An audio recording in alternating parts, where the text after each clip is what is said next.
This episode of No Filter is brought to you by CommBank, helping victims and survivors of domestic and financial abuse achieve long-term financial independence. Just a heads up, this is a conversation about domestic and family violence. If you or someone you love needs help, please call 1-800-RESPECT. From Mamma Mia, I'm Mia Freedman, and you're listening to No Filter, a weekly interview podcast with people who tell their stories very candidly and aren't afraid to be all kinds of vulnerable. And across this week, we are speaking to three women who are ready to be very candid and very vulnerable about an issue that impacts 1 in 3 Australian women. And that issue is family violence, thanks to our partners at CommBank. Today, I'm sharing the story of Vivian McGrath, a woman who turned her life around after an unimaginable experience. I thought leaving the abusive relationship was the end of it all. It was just the beginning of that recovery process. Vivian was just 19 when she fell in love with a man she now calls Ben. But what she didn't know at the time was that she'd just fallen in love with a man who would later try to kill her. Vivian is proof that you can break the cycle of abuse and not pass it down to the next generation, and that life can in fact be beautiful. This is her story. Vivian, how did you first meet Ben? Do you remember the day you met? Oh, yeah. I mean, it's seared in my brain. We were both actors. He was quite a well-known TV star. I was doing pretty well, and we both had the same agent. And we went to this agency party, and there he was across the room. And, you know, that typical tall, dark, handsome, looked at me, and it was just like I was the only person in the room. We were surrounded by models, actors. I mean, when he walked into a room, he would suck the energy out of the room. That's how charismatic he was. But he only had eyes for me. And I was like, and you know, it just all those butterflies in the stomach and that silly feeling of he's the one, you know, all that craziness that actually I now realize is dysfunction. And his baggage just happened to match my baggage. How old were you both then? I think I was about 18 and he was about 4 years older than me. So I was really young and naive and yeah. Did you start dating straight away? No, it was one of those things where, it's so embarrassing now to look back at it. But he was so, you know, really full on. And then he didn't call. And it made me think, and then, so I called him. You know, I now realize that that's one of those things at the start where you just get tested. And I called him and he was out of work at this point. And he just said, I was too embarrassed. He had reasons for it. I'm skinned. I don't have money. I'm too embarrassed. So, of course, well, don't worry, I'll pay. Oh, that sounds familiar to me. Yeah, and so, you know, honestly, the red flags were all there right at the start, but I was just so smitten. And you were 18. What did you have to compare it to? Not much. No, and he just made me feel, when I first met him, I just felt amazing. I felt beautiful. I felt attractive. I felt like he was so interested in me. And then it all just gradually just started to change. When you look back, it's easy to see what the red flags were, but at the time you just blow past them because, of course, if they seemed like red flags at the time, you wouldn't keep marching forward, would you? And you've written so beautifully about some of the things and the ways that you tried to change to try and please him that was so familiar to me from my time in an abusive relationship. Can you remember what some of them were? Wow, I didn't realise you'd been in one. Yeah, it's subtle at first. It's your friends they don't really have your back.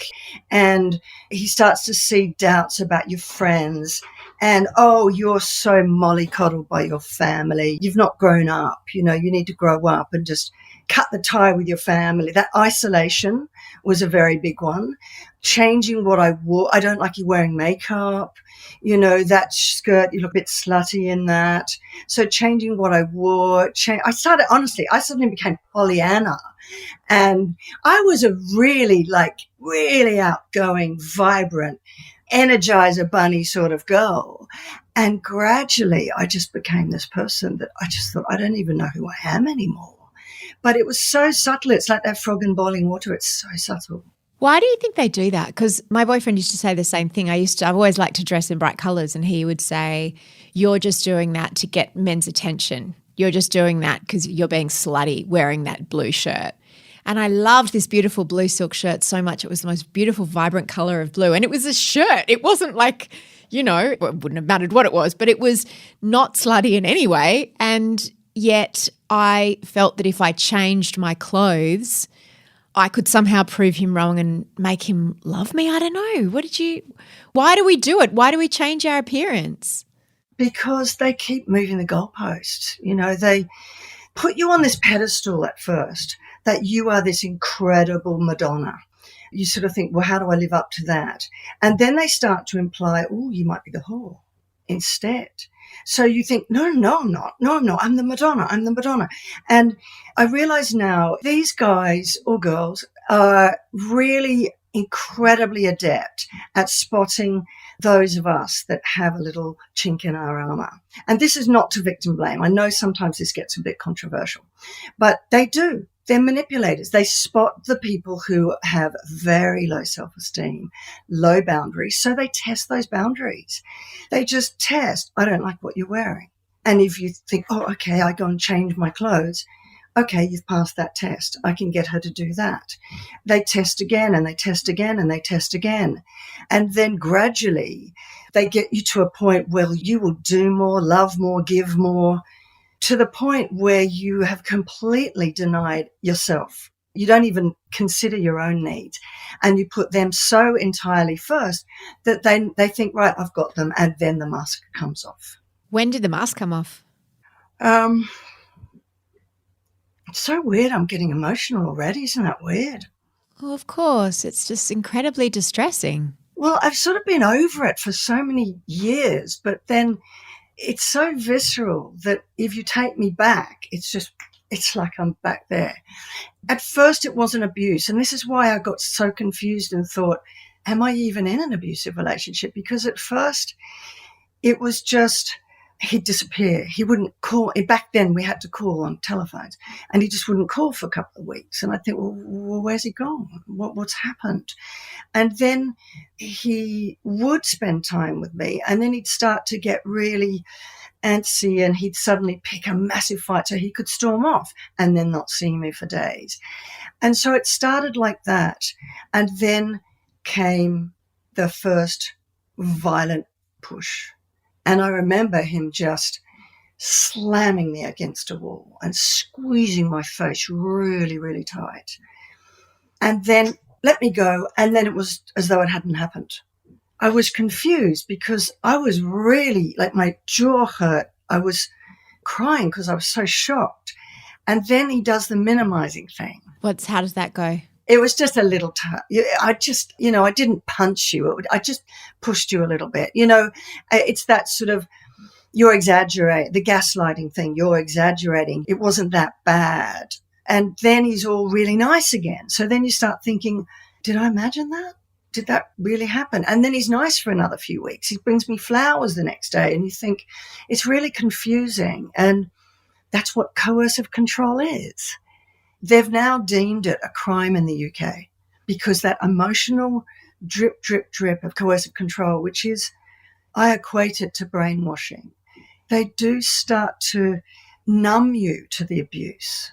It doesn't start even necessarily as a hit. It could start as like a push or a squeeze or something that could also make you doubt, did that just cross the line or did that not cross the line?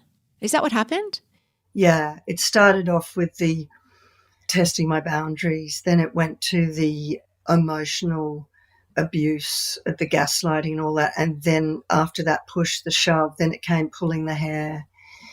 Then it just escalated quite quickly and went to extremely violent. And I was so shocked at how rapidly this sort of descended into something so out of my control. But it was complicated because on the one hand, he'd stripped me so much of my self-confidence and self-esteem that he became the very person I needed to give it back. And that then sets that addiction in, that they hold the hands to your self-esteem. And because they gave you such a high at the start, you know what that feels like to have their total love and their validation and their approval. And you start to crave that like a drug, and you think, well, I'll do more. Maybe it was something that I did that caused that. You start to rationalize it, and you think, well, if I behave differently, then it won't happen again. And then when you see, you get the nice guy, you think, oh, it's different. It's okay. I feel okay again. But of course, then the cycle just starts all over again. It's such a complex cycle. And there was also a huge amount of shame. I had so much shame. Did you feel protective of him? And I always felt protective of my boyfriend in the eyes of others. Like I didn't want to tell my parents. I didn't want to tell my friends because I didn't want them to think badly of him. What's that about? Well, because you end up putting them totally above yourself at the expense of yourself. It was really difficult for me because everybody always thought I was really strong. And I was always the life of the party. I was always confident. Everyone thought that. And for me to admit that I kept going back to this abuse was so shameful. But then there's another part of it in that I didn't fall in love with a violent guy. I fell in love with a guy who later turned violent. And so there was a part of him that was beautiful and was incredibly talented, like one of the most talented actors I've ever known. And sadly, that all, got destroyed by his self-destructive behaviors. But I also knew he would also tell me I had a difficult past. All those sob stories about the pain that he'd experienced in his life. And so you feel sorry for them. I felt really, really sorry for him. And then if I ever found the courage to leave, he'd then cry and, don't leave me. I need you. No one's loved me like you have. Then the guilt sets in. I feel sorry for the guy who abuses me sets in. It's crazy. I know to the outside world, it just sounds so crazy. But unless you've been through it, you just don't understand how manipulative it is. And people say, why didn't you leave? Did you feel like you had choices?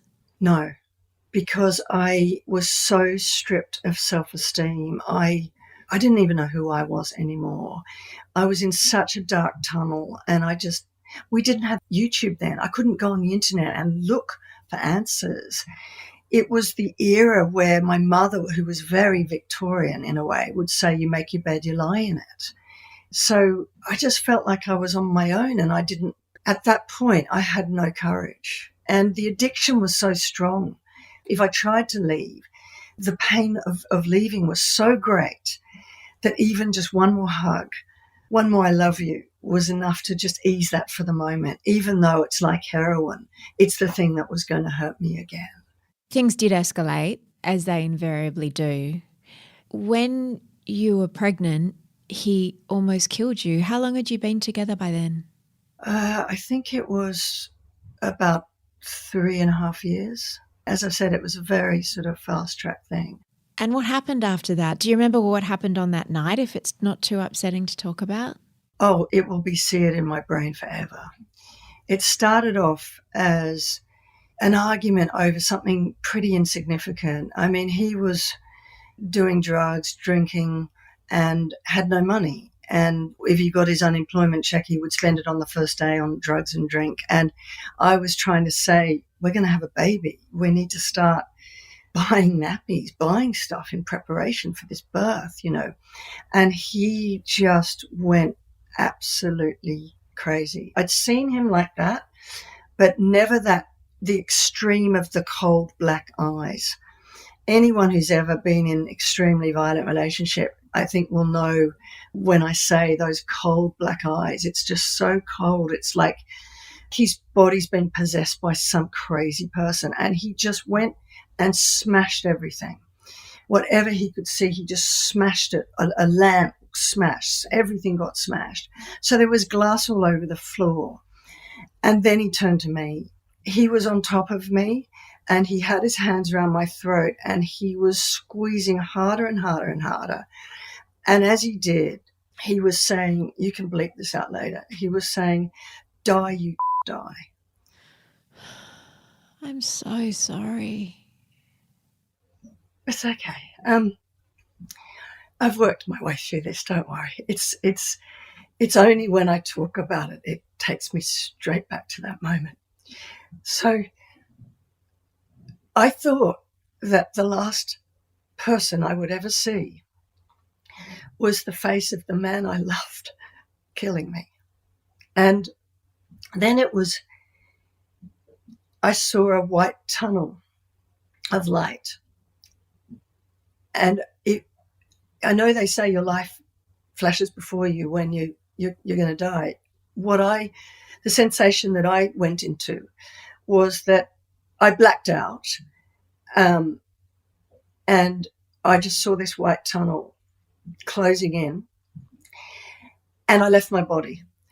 And I had this really incredibly visceral sense that my parents were there with me, but it was their energy. It wasn't them. It was their energy. And I could see them and literally feel their sorrow as they were finding my dead body. That's what came to me, and it was so vivid. And then after that, I must have lost consciousness. And then I woke up as he dragged me across the broken glass. He must have thought I've killed her. And he dragged me across the broken glass. And this is, my belly is this big. I'm 7.5 months pregnant. And then he went, for some reason, he just threw me back on the ground and went into the kitchen, and I just heard him smashing plates. And that fight or flight just kicked in, and I just ran. And I got out of the house, and I remember exactly what I was wearing. I had a little white singlet top on with paint splats on. That's how vividly I remember. I had shorts on and I had bare feet, and I was in shock because I could just feel that I wasn't quite there. My throat was starting to close up. I thought, I can't breathe. But what kicked in me, and I also thought that my baby was dead because he usually was very, very active baby, and I didn't feel him move, and I thought my baby's dead. And I walked past 2 neighbours separately, and both just turned away. I had blood going down my legs from all the cuts. I was this months pregnant, bare feet, blood going down my legs. For all intents and purposes, I could have been having a miscarriage. I mean, there was blood going down my legs. I could barely breathe. And by then, who knows whether the bruises were starting to come up by then. And they just turned away. And I thought, I have to tell the truth.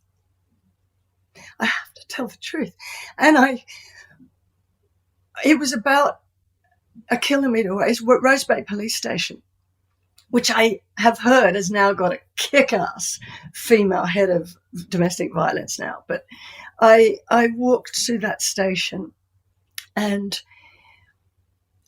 I just said those words I was so frightened of saying for so many years. I said, my husband tried to kill me. I am a victim of domestic violence. And that was the day I started that process of changing my life. It was a long and hard journey, and I did go back to him one more time. But that was the day that really started to change my life. You're listening to No Filter with me, Mia Freedman, and Vivian McGrath.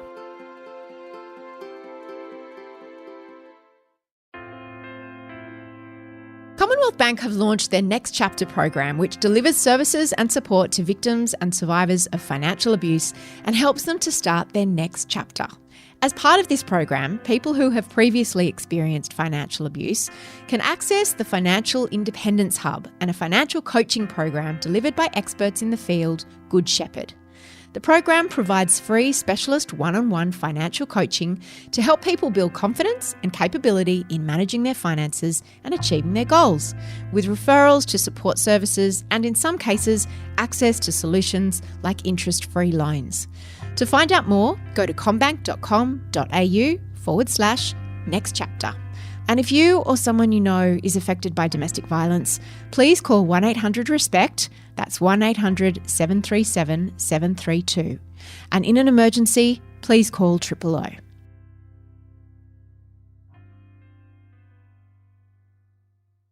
Let's talk about how you finally managed to get away from him.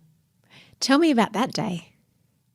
I'd gone back to him after the baby was born, partly in fear and partly because I just wanted our child to have his father and a family, that sort of Victorian ideal that my mum had drummed into my head so much.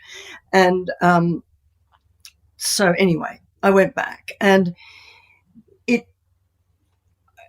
I started to think I need to prepare in case this doesn't work out. So I took myself back to university. I took myself to university and I started to educate myself just in case I wanted to have a plan B, in case. And as I was doing that, he started to sense I was changing.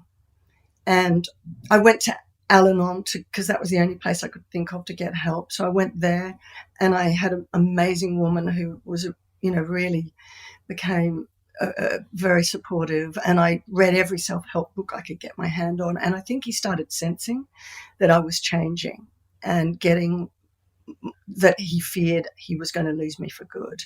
So the violence started to escalate, and it escalated to the point where I thought, I know how this ends. I've been there once before, and I was so frightened of losing my life again that I just fled one night. I called a friend and she came over and I was so terrified. He was in a play, I think, at that point, and he was on stage that night. So I knew I had this window of a couple of hours, but I was so scared he would come back, something would happen. So I just literally grabbed everything for my baby, whatever I could fit into the car. I didn't care about myself. It was just my baby, and just fled. And as I drove, and my friend followed me, but as I drove, I was just looking in that rearview mirror. I was thinking, I know he's told me, if you ever leave me, I'm going to kill you and our child. So it was the most terrifying drive of my life. And I remember going across the Sydney Harbour Bridge, and I was just, I could barely breathe. My heart was going, and I just thought, if he catches me now, that's it. And I had already set up a safe space for myself, and I got there, and the relief and the freedom I felt was just incredible for a few days until I just crashed. I thought leaving the abusive relationship was the end of it all. It was just the beginning of that recovery process. How do you go about building yourself back up? I mean, there's your actual life that you've got to rebuild. I imagine you were in hiding for some time. I was. How do you rebuild yourself on the inside? You have to find your why that gives you a greater reason to keep going forward than going back. And for me, it was my baby. I remember that moment as well, where I was on my bed sobbing because I was a single mother now, and that was not how I thought my life was going to turn out. And I was just sobbing, and I just remember thinking, how did my life come to this? I was from a middle-class home. I went on lovely holidays. It doesn't happen to people like us. And I just thought, how did my life get to this? I wasn't from a violent home either. So I then said to myself, who do I have to become to create the life I want for me and my son? And it was around the time that Whitney Houston, this will really date me, oh my goodness, The Greatest Love of All. And every word of that song was about... It was about loving yourself. But it's about teaching the children, about teaching those children that the best love of all you can teach your child is to love themselves. And I thought, that's how I break this cycle of violence. I have to break it, because if I don't, I'm going to pass it down to my son. And he's either going to become violent or he's going to become victim. It's down to me to break that cycle. And I just made that choice. And it was really painful, because what most of us do is we do anything to avoid pain. So we go back to an abusive relationship when we know it hurts us. We comfort eat. We have another glass of wine. We work ourselves to death because we're trying to highly achieve and nothing will ever feel good enough, that sort of thing. So we try and avoid pain all the time. And I thought, I have to run towards joy. But I knew the only way to do that was I had to go through that painful, dark tunnel. And I realized I had to stop avoiding the pain, because when you're in those violent relationships, there's no room for you. You're not allowed to feel. So you become so numb. You don't feel anything. And in a way, that's just your survival technique. But that survival technique is not going to lead to long happiness and healthy love either, is it? So I knew that I had to let that up. And oh my God, when I did, it was like a volcano of pain. It was like loneliness, fear. What if no one's ever going to love me again? Who's going to want me with a baby at my age? They're going to want their own babies.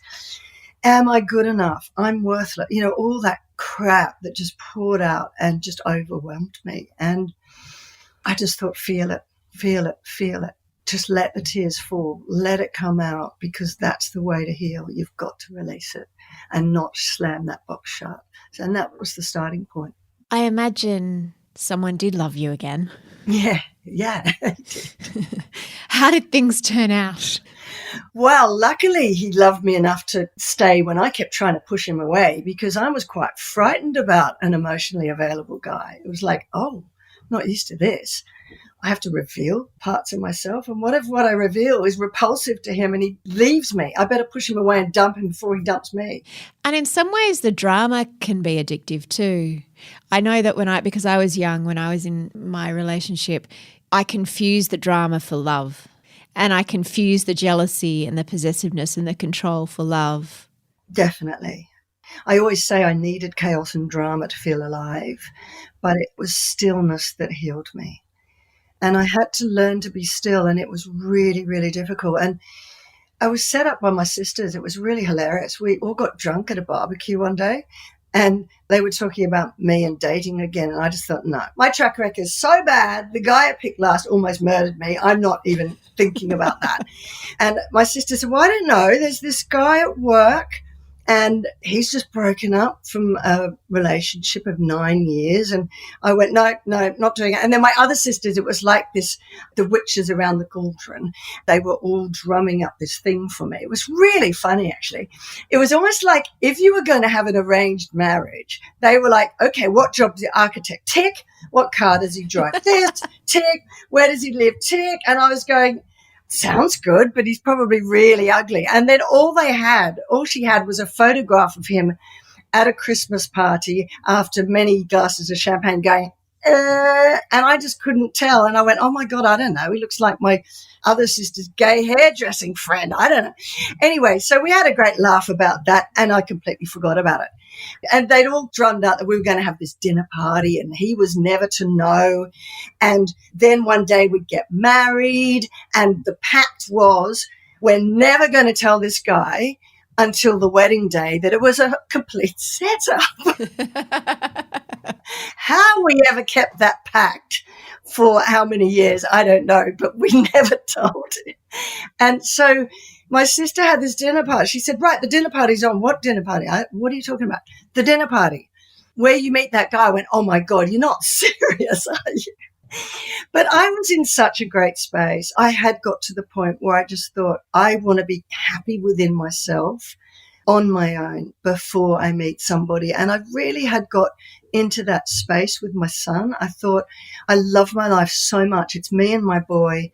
Nothing's going to come in the way of that. And if it's meant to be, it will be. And if it's not, it's not. So I thought, why not? I'll turn up to the dinner party.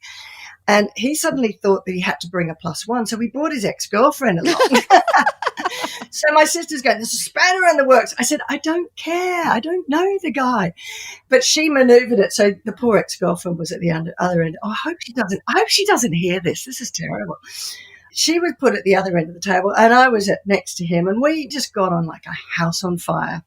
And as I said, at the end of that night, I thought, if I never see him again, that's fine. I had a lovely night. What a beautiful night. And it's fine if I never see that guy again. If it's meant to be, it will be. And later he did contact me and we did go out. And then, of course, I tried to push him away quite a bit because I was so scared of it. And he just stood firm. And I remember one day he just said to me, you know what, I'm not going anywhere. And I just went, blur, all my fears. And he just said, you know, I love you and I love your son. You come as a package. And he's been the most incredible partner and husband ever since. 32 years, I think now. Oh, wow. Yeah, 32. And then on the wedding day, it was very funny because my brother-in-law told him the story and he's like, bullshit, Matthew, what bullshit? And we all looked and went. He didn't know it was a setup. No. Oh, that's fantastic. It was so funny. It's funny, you probably, had you not had the experience of Ben, you probably wouldn't have recognised your husband as a good person. When you talk about you thought you needed drama to feel alive, but actually it was stillness. Yeah, and he taught me how to just trust. And the biggest lesson I've learned, and I remember my niece the other day saying to me, this is the best piece of advice you've ever given me as an auntie, and I tell all my friends. What I learned was watch not what they say, but what they do. Because these narcissistic types, they'll say everything you want to hear. They mirror you. So if you're at an age where you're dying to have a baby, they'll start to say, I want 6 babies. They'll tell you what you want to hear. And you just have to watch their actions. And I realized that all those red flags where he'd say one thing, but the actions were telling me something different. It's like Maya Angelou says, when someone shows you who they are the first time, believe them. And I started to realize that he would say, I love spending time with you. And he would. He wouldn't disappear. I love you. And then he would be really kind and he'd do loving things. And so I started to realize I could let go and start to trust a little bit, and then trust a little bit more, and then trust a little bit more. And as he didn't use my vulnerability against me as a weapon, which happens so much with the ex, I learned to just let go and trust that it was going to be okay. I have one more question. What did you tell your son about his dad? That's a really good question. I never said a bad word about him in his life, ever. Because I really believe that his relationship with his dad was his and my relationship with him was mine. And I didn't want to taint that. And we tried to keep his dad in his life as much as we could, but he just wasn't capable of continuing that. And so that was quite traumatic. And over the years, there has been some of those abandonment issues come up. But my most proudest moment was when we helped him find his dad again at the age of 17. And he was really quite shocked because he only knew the really good things I told him about him. I said, how much he loved him, what an incredible talent he was. When he met him, he was really shocked. And he said something about me to his dad, and his dad said, well, I've got a lot to say about your mother, but none of it's nice. And my son said to him, well, stop there right now, because my mother has never said a bad word about you in my entire life. I was so proud of him. Oh, Vivian, that makes me want to cry. Yeah, oh. I'm so proud of him. And your boy. Yeah, and, he's now chosen not to see him. He's made that adult choice himself. And I know that came with a bit of guilt. And what's really balanced that out has been my husband, his stepfather. He said to my husband the other day, he'd just been through a breakup and some of his old childhood wounds came to the surface. And he's so emotionally intelligent, my son, that he was able to come and talk to me about it. He got on a plane. He said, I need to come home. I need to just get this out because I feel I'm at a turning point in my life where I've got to heal these wounds. And we talked a lot about it. And he turned to my husband and said, You're my hero. You've taught me what being a man is. Isn't that incredible? Vivian, you should be so proud. So proud that you left, so proud that you broke the cycle. And your son sounds like such a good man, and your partner. And I've got another son too, and both of them are incredible men, really beautiful men. Surrounded by beautiful men, as you should be. Yeah, I am. I'm so lucky. If I could have said to that little broken self that my life was going to turn out like this, I wouldn't have believed it. It's been incredible, but I do believe we've all got the power within us to change our lives, and it just starts with you. You change you inside and everything starts to change around you. Your boundaries are stronger. Who you start to attract to you and not accept becomes different. Then you lose that fear, so you lean into fear and take opportunities you would have been so scared about because your self-confidence is greater. It just changes everything. So you can create a bit of that lucky life yourself as well. You just have to choose to be defined by that vision of your future and just go forward towards it rather than being trapped and defined by an abusive past. I'm not defined by that anymore. My life is amazing despite and because of it. Thanks for listening to this episode of No Filter. If you or someone you love needs help, please call 1-800-RESPECT. Over the week, you will hear 3 incredible stories of survival alongside our proud partner, Commonwealth. They're all about lighting the way to the next chapter. Find out more about Viv's story by following the links in our show notes. This episode was produced by Leah Porges. The executive producer of No Filter is Elissa Ratliff. I'm Mia Freedman, and I'll see you on mamamia.com.au. This episode of No Filter is brought to you by Commonwealth, helping victims and survivors of domestic and financial abuse achieve long-term financial independence.